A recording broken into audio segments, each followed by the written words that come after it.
ध्यान से देखिएगा। आज कक्षा 12 में हम लोग जो है प्रथम कोटि की अवधिया के बारे में देखेंगे। प्रथम कोटि की अवधिया किसे कहते हैं? देखिएगा, वह रासायनिक अभिक्रिया जिसके किसी एक अभिकारक पर जो है अभिक्रिया का वेग निर्भर करता है। कह रहा है कि वह रासायनिक अभिक्रिया जिसके किसी एक अभिकारक पर जो है अभिक्रिया का वेग निर्भर करता है, उसको हम क्या कहते हैं? उस अभिक्रिया को हम प्रथम कोटि की अभिक्रिया कहेंगे। उस अभिक्रिया को क्या कहते हैं? प्रथम कोटि की अभिक्रिया कहते हैं। यदि हम मान लें कि सामान्य अभिक्रिया A बराबर उत्पाद, तो dx पर dt equal to k, A की पावर क्या है? 1। यानी इसकी अगर घात, यानी जो अभिकारी पदार्थ है उसकी सांद्रता की घात यदि 1 होगी तो उसको हम प्रथम कोटि की अभिक्रिया कहते हैं। जैसे में हमने ये लिखा है, ये हमारा एक जो है एस्टर है, ये एस्टर है, इसको हम जो है क्या करते हैं? जल में बोलते हैं। तो ये जो आपका एथिक अम्ल एथिल अल्कोहल बनता है। तो इसके उत्पाद से कोई हमारा तात्पर्य नहीं। हम देखेंगे अगर इस अभिक्रिया में अगर जल की सांद्रता को बढ़ाते हैं तो अभिक्रिया पर कोई प्रभाव नहीं पड़ता है, लेकिन इनकी सांद्रता बढ़ाने पर अभिक्रिया का वेग बढ़ता और घटता है। अर्थात किसी एक अभिकारक पर अगर अभिक्रिया का वेग निर्भर करे तो उसको हम क्या कहेंगे? प्रथम कोटि की अभिक्रिया कहते हैं। अगर हम इस अभिक्रिया के लिए जो है समाकलित वेग स्थिरांक का व्यंजक उत्पन्न करें तो हम मान लेते हैं कि एक अभिक्रिया हमारी ए है, A बराबर उत्पाद है। अगर हम इसका प्रारंभिक सांद्रता को यदि देखें तो A है और उत्पाद की सांद्रता क्या हुई है? C। ये शून्य हो गई है। T समय के पश्चात, यानी समय कुछ बीतता है, उसके बाद जो अभिकारी पदार्थ की सांद्रता में कमी आती है। यानी जो अभिकारी पदार्थ की सांद्रता पहले A थी, अब वह T समय के पश्चात घटती है और उत्पाद की सांद्रता बढ़ जाती है। हम मान लेते हैं कि उत्पाद जो बना है वह X मोल प्रति लीटर है, यानी इसकी इतनी सांद्रता हो गई। तो हम प्रारंभिक सांद्रता में से उत्पाद की सांद्रता को घटा देंगे तो T समय के पश्चात जो सांद्रता बचेगी वह A माइनस क्या हो जाएगी? X। इसके लिए अगर वेग स्थिरांक निकालें, ये अगर दर निकालें तो dx upon dt proportional A minus क्या हो जाएगा? X। तो dx upon dt equal to k, ये क्या है? वेग स्थिरांक है। A माइनस क्या हो जाएगा? X हो जाएगा। dx, अब देखिए इससे इसमें हम भाग करते हैं t से गुणा dt से गुणा, तो dx upon A minus x हो गया और k हो गया, और यहाँ पर क्या हो गया? गुणे dt। ये हमारा समीकरण नंबर 2 है, सॉरी 1 है ये समीकरण। अब इस समीकरण में हम करेंगे क्या? इसी समीकरण का हम समाकलन कर देते हैं। जब हम समाकलन करते हैं तो समाकलन के नियम आप गणित में पढ़े होंगे। Integral 1 upon A minus x का log e होता है, और x का करेंगे तो माइनस 1 हो जाएगा। तो ये लिखते हैं minus log e A minus x, और ये dt का करेंगे तो t हो जाएगा, तो k इंटू t हो गया, और प्लस क्या है? समाकल स्थिरांक c है। अब देखिए समीकरण नंबर हमारा 2 हो गया।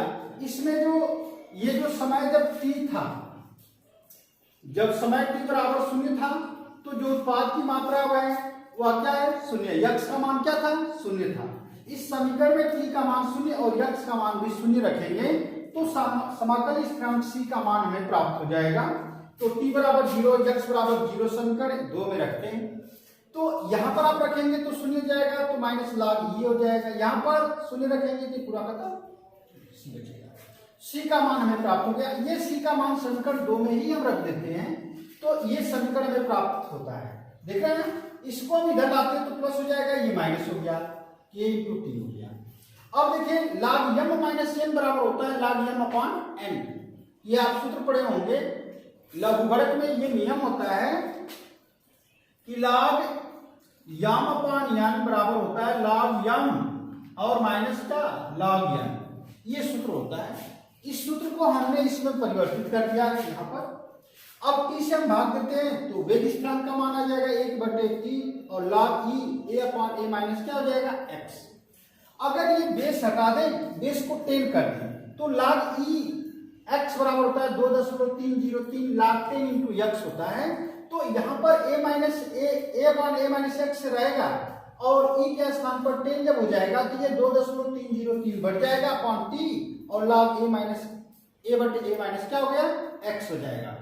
ये जो है प्रथम कोटि की अभिक्रिया के लिए क्या है, समाकलित वेग स्थिरांक का व्यंजक है। अब थोड़ा सा हम बात करते हैं इसी में, जैसे अर्धयायु की बात करें, इसी टॉपिक में हम अर्धयायु के बारे में हम बात कर रहे हैं। अर्धयायु क्या होती है? अर्ध मतलब होता है आधा और आयु मतलब होता है उम्र। अर्धयायु से मतलब ये होता है कि जब किसी भी नमूने का आधा भाग खत्म होने में जितना भी समय लगता है उसको हम उसकी क्या कहते हैं, अर्धयायु कहते हैं। कह रहा है कि कोई भी हमें नमूना मिला है और उस नमूने का आधा भाग खत्म करने में जितना भी समय लगता है उसको हम क्या कहते हैं, अर्धयायु कहते हैं। तो ये जो समीकरण हमें प्राप्त हुआ है k = 3, ये जो है 2.303 है और अपॉन t है, log है a अपॉन a माइनस क्या है x है।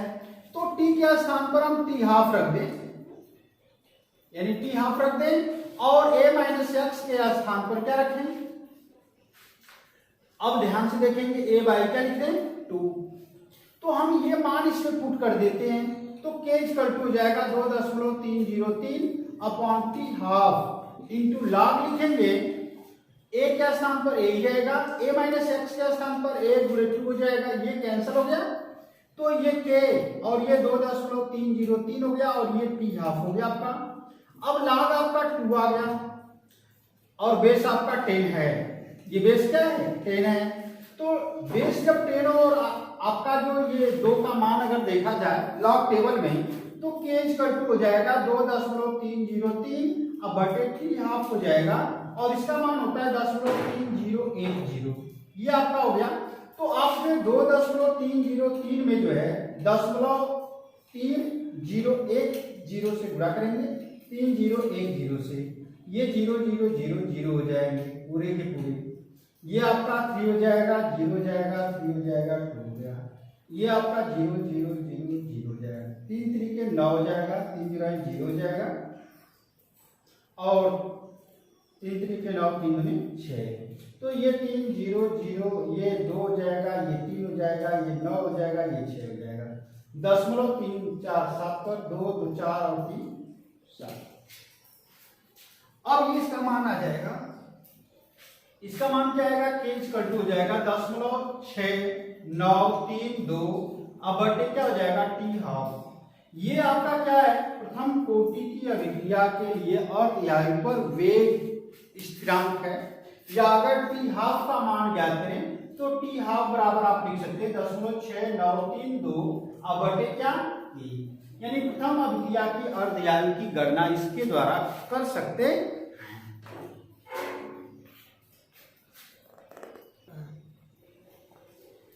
ध्यान से देखिए प्रथम कोटि की अभिक्रिया की विशेषता क्या है।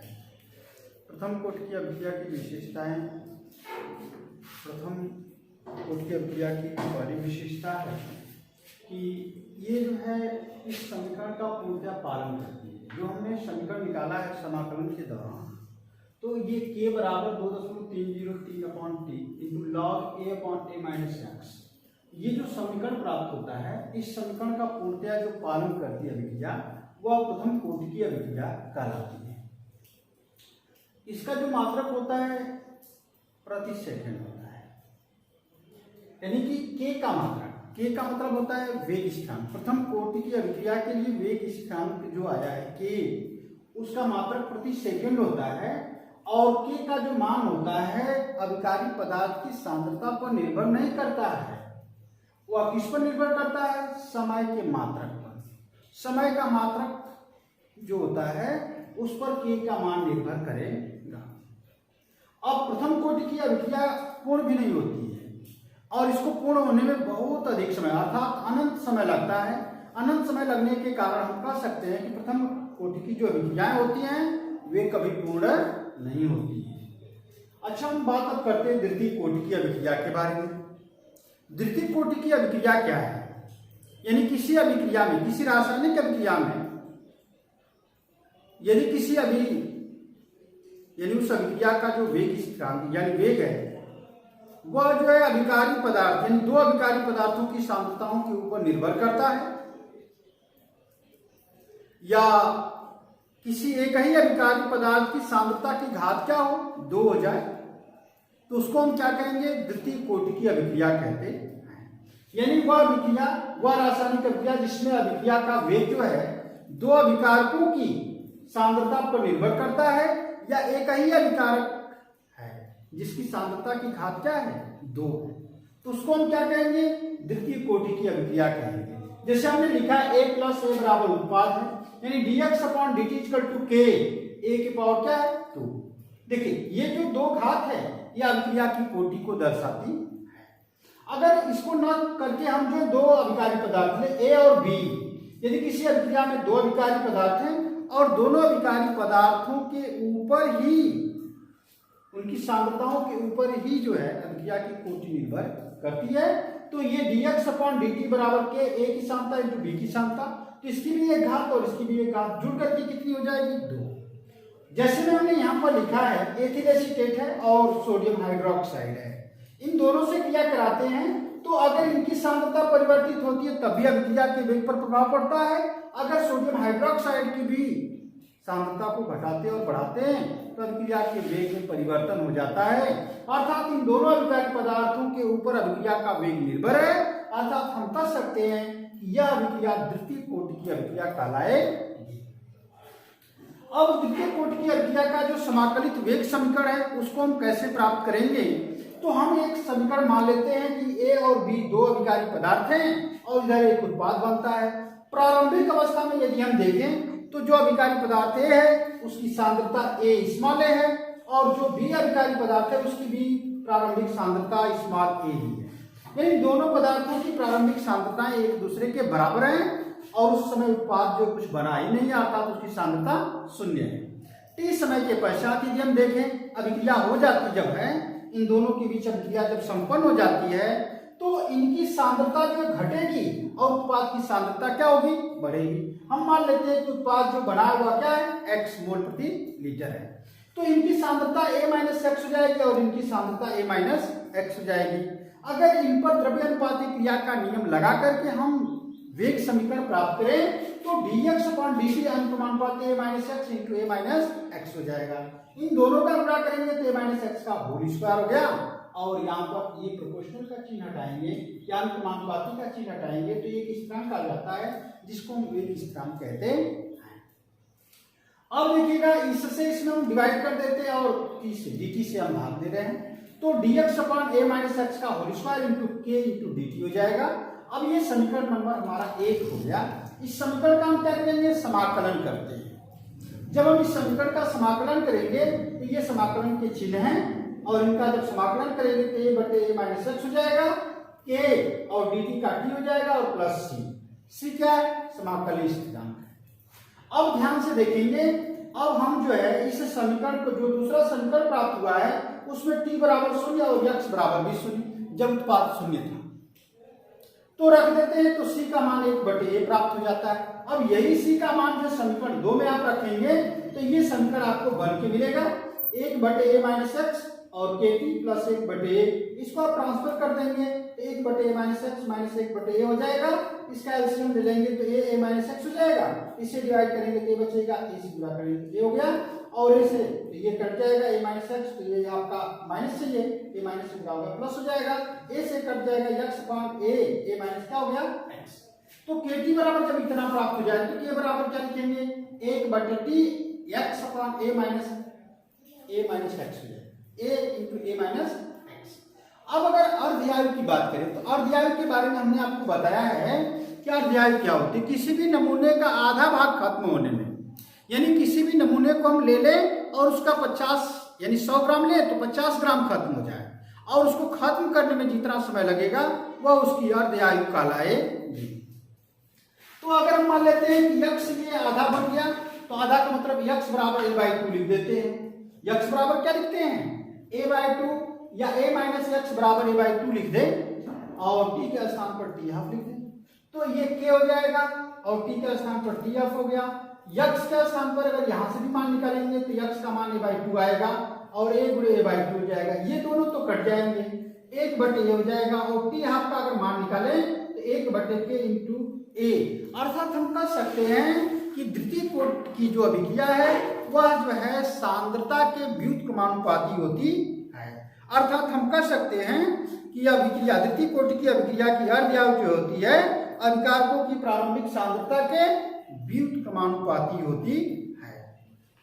अब देखेंगे द्वितीय कोटि की अभिक्रिया का जो है विशेषता क्या है। विशेषता के बारे में यदि देखें तो अभिक्रिया का जो वेग होता है अभिकारी पदार्थों की सांद्रता के वर्ग के समानुपाती होता है, और द्वितीय कोटि की अभिक्रिया का जो मात्रक है लीटर प्रति मोल सेकेंड होता है, और द्वितीय कोटि की अभिक्रिया की अर्धआयु अभिकारकों की प्रारंभिक सांद्रता तथा वेग स्थिरांक के व्युत्क्रमानुपाती होती है। ये रहे द्वितीय कोटि की अभिक्रिया का क्या है वेग स्थिरांक, या द्वितीय कोटि की अभिक्रिया का विशेषता है।